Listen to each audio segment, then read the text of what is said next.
Hello and welcome to today's episode of Money Talk with Skylar Fleming. Today, I want to remind you that you don't need to go all in all the time.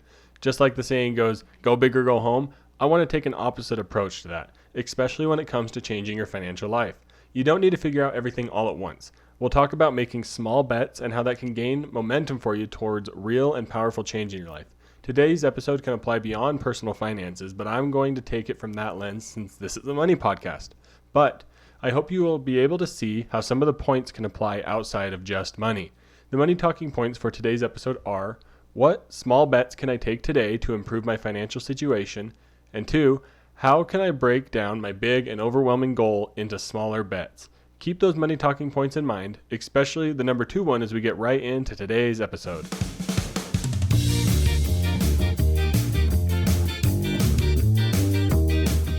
You know, we don't talk about money enough. It's a topic that gets ignored for some reason, even though it plays a role in everyone's day-to-day life.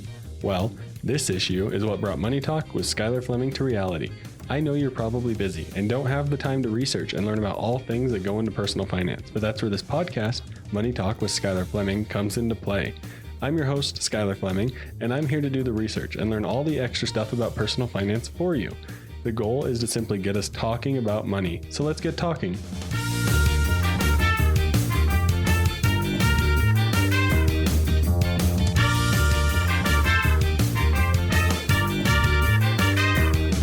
Alrighty, so to begin today, I want to start by defining this, and that small bets help you break down big goals. Those big, overwhelming things that you want to do in your life, looking at them in small little bets is a great way to break those down. Because big goals, guess what? They can be scary.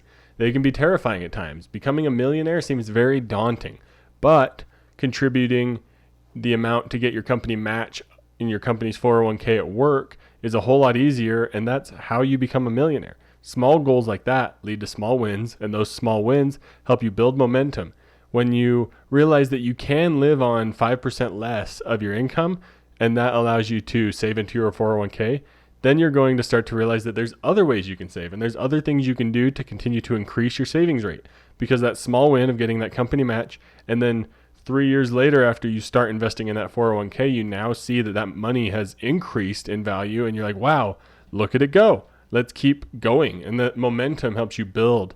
And then before you know it, you're becoming a millionaire in your 401k and in your IRAs and all those other investing accounts because you started with a small, simple step. And that's why so many people often, they're like, if you have a 401k at work, the one thing you have to do is make sure you're contributing enough to get your employer match, because that's free money. It's part of your compensation package. You want to make sure you're taking advantage of that.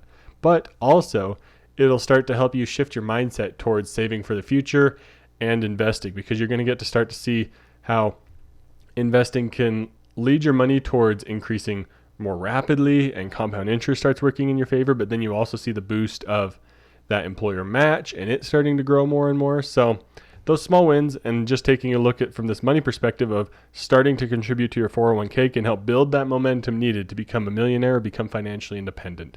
But what kind of impact can this small goal have on your life as a whole, or as on other aspects of your financial life? Let's talk about that next.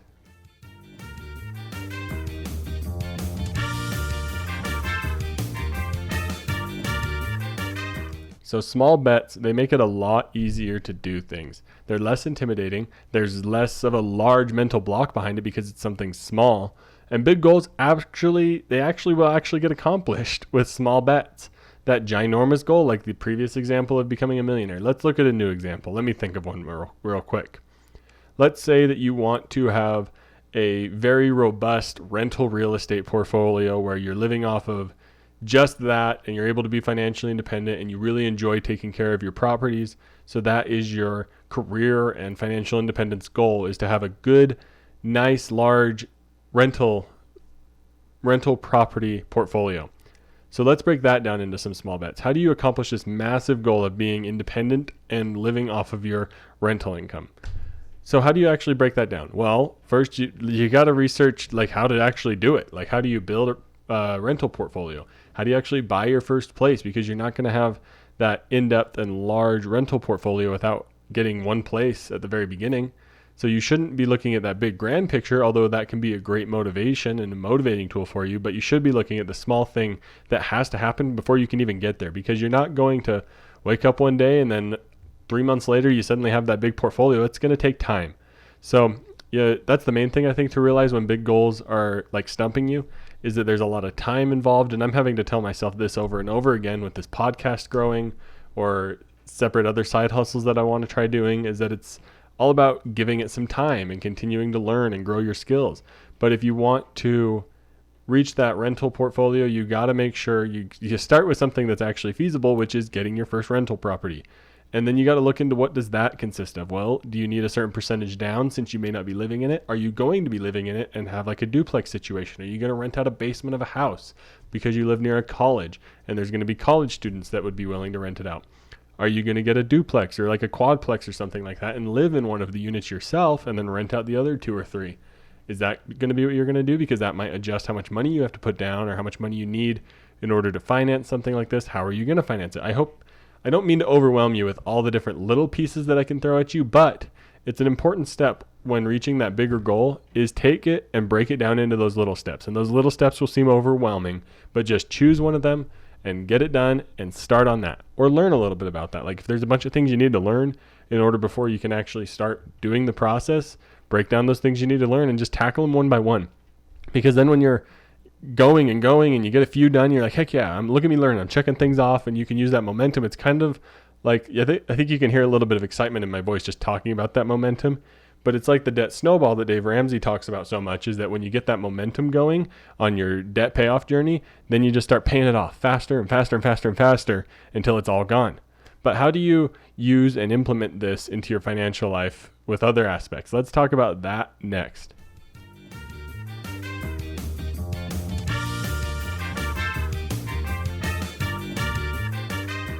Most of the time, the big things in our life are done with small bets anyways. You maybe just don't realize it. Most of the things that we accomplish in our life are done by taking small steps. Getting that amazing job that you wanted was small steps of going to college or doing some online course. And some things are just easier to look at in that perspective than others, especially when it comes to our finances, because I think there's more time that's required in our finances than some other aspects. And it is so easy to go online and see people succeeding with their finances. And that makes it really hard when we're maybe not in the best place or not in the place we want to be, or those people that we're comparing ourselves to are in the financial place that we want to be. So being online can make it really hard, especially along your financial journey, to look at it in a small bets here and now kind of way. So let's start out with that approach with a couple things. Let's take a tall task when it comes to our money. So let's look at credit card debt this time. Let's look at the overall picture. So let's say you have $10,000 in credit card debt or more. Now that's daunting, but look at the individual balances. You have 7 different credit cards, or for the sake of doing live public math, let's say you have 10 credit cards, all at $1,000 balance. That's a lot easier to stomach, I think, because if you look at the whole picture of $10,000, you're like, wow, that's a lot of money. I don't make that much money. Like I can't just give up $10,000. But when you look at each one individually and you just take one at a time, you're like, wow, there's $1,000 here. I make a good enough money to be able to afford paying off that $1,000 pretty quickly. So then now that you've looked at the individual accounts, look at their size and start to make a plan around that one item. So let's say you get paid $2,000 a month after taxes and everything. That's how much money you bring home. And you're like, wow, can I afford to live off only $1,000? Well, no, that's not realistic for me. And that's fine. I don't want you to deprive yourself or to starve yourself in order to try to pay off credit card debt. Like you still have to live, but be willing to push yourself and challenge yourself on stuff you do or don't need, on those want type purchases. And that's how you get the momentum rolling. Whether it's the debt snowball or the debt avalanche, both build up a really big like storm going towards paying off your credit card debt. Because if you're able to start out with only $500 a month out of all your income towards that first credit card, suddenly after 2 months, that first one's paid off, and now you're like, well, that wasn't that bad. I don't really miss that $1,000 now, and that one's paid off. So now you're like, well, let's up it to $750. And now after just a few more months, more credit cards are paid off, and that momentum gets rolling and rolling. So let's talk about saving for retirement again. Let's look at this. It's a little trickier of an example, but like we kind of already outlined it, let's go over it. So saving for retirement, let's break it down into like what's concerning and the smaller bets that you need to make. So what's concerning about saving for retirement? Well, it's super far away. I know for me and my wife, we're still in our 20s, and retirement can seem like a really far off thing. And for some people, maybe you're in your 50s or 60s and it's very close, or you've already passed it. So retirement can be a little bit of a tricky one because there's a lot of different factors that go into it for each and every one of us. And a lot more money is needed. It's not like saving up to buy a new bike or saving up to buy a treadmill or a computer. Those kind of things are honestly small in comparison to retirement. And where do you invest your money? If you are just barely getting into starting to save for your retirement, you're like, wow, I just graduated college. I'm 22, 25 years old. And there's this talk about saving for retirement, but what does that mean? What is saving for retirement? I put money away. I save money, but I have to invest it. Like, I hope you can see how daunting this might be. Where do you invest the money? There's so many different types of account. Do I use an IRA? Is it called an IRA? What's this 401,000 thing? What's this HSA thing? What's all, like, there's so many different account names, and FSA, like, I can throw all sorts of different weird acronyms at you because in America, we don't make sense with our tax, like our retirement account naming structure. It really should just be a pre-tax retirement account and a after-tax retirement account. Just keep it simple. But no, we have to use terms like Roth and IRA and all that sort of stuff. But that's a different podcast episode. So there's so many different accounts.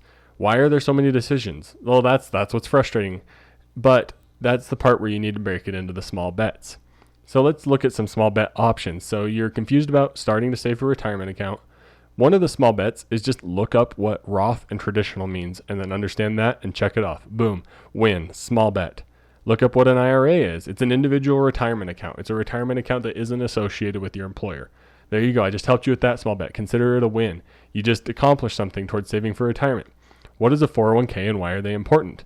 I think I have a previous podcast episode on this, but there's tons of YouTube videos out there, and I'll give you the quick rundown. It's an employer-sponsored retirement plan that allows your employer to contribute money to your retirement as well. And they're important because you can contribute more than an IRA to it, and your employer can also contribute and help your savings grow for retirement. And you can also invest the money. So what are some simple ways to invest? There's so many different ways to invest. Do I pick stocks? What are bonds? What are those? Index funds. Stick to index funds. Keep it simple. Index funds all the way. Like all the way, 100% index funds. Like you have to use index funds. They are just the simplest way to not get caught up in stock picking, to not get caught up in fees. Keep your fees low. Look for things that say like total stock market fund or S&P 500 fund. Make sure the fee is as low as possible.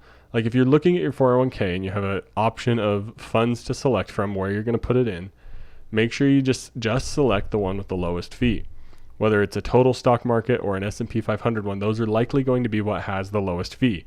Just select those.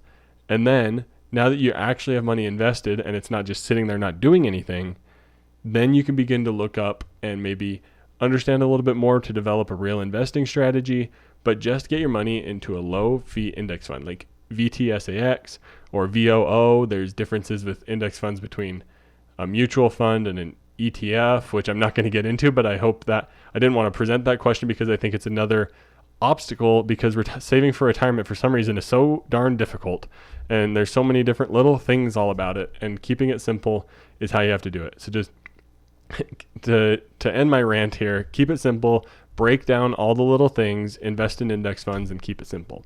You can break down a lot of large overwhelming tasks into some smaller steps that are way easier to accomplish, and then you're going to build momentum and keep you going and get going faster and faster with more and more momentum. So let's talk about some questions that I have about this episode next.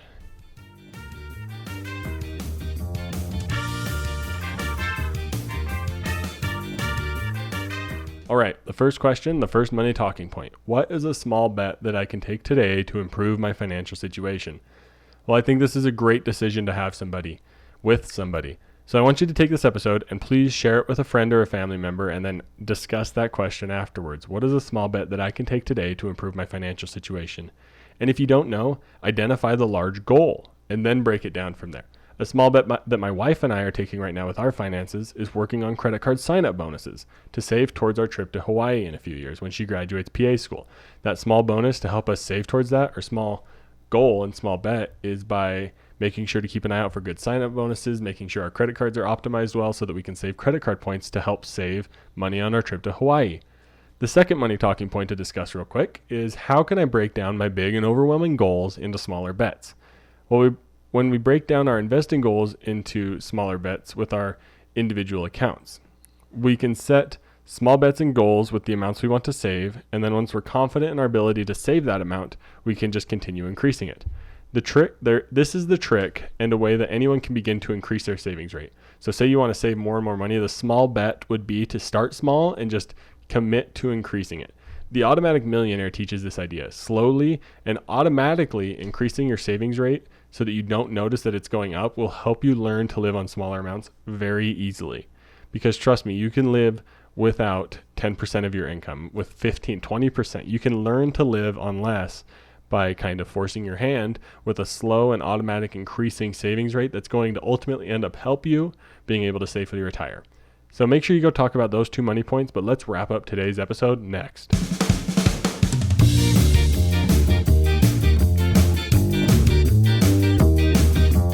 So make sure that you start small so that you can actually accomplish the big things in life. Break down your big goals into little pieces. And when you start meeting those smaller pieces, you're going to build momentum like I've been saying this whole episode. It's going to help you be able to accomplish those large and larger and harder things a whole lot easier. But guess what? Great news. We're getting so close to 1,000 listens. Thank you to everyone who listens to this podcast. Please, as always, consider sharing it and having a money talk with someone about this episode. Remember, the more we talk about money, the better we all do with money. And then the one thing I wanted to mention again is I've revamped my website. I've added some other hobbies of mine. I've added my wife and I's YouTube channel to it. And I just wanted to let you all know. If you want to go check it out, it's skylarfleming.com. You can find the podcast now at skylarfleming.com/moneytalk or at skylarfleming.com/podcast or however you want to search for it. But thank you for listening to Money Talk with Skylar Fleming. I'm your host, Skylar Fleming. Have a great week.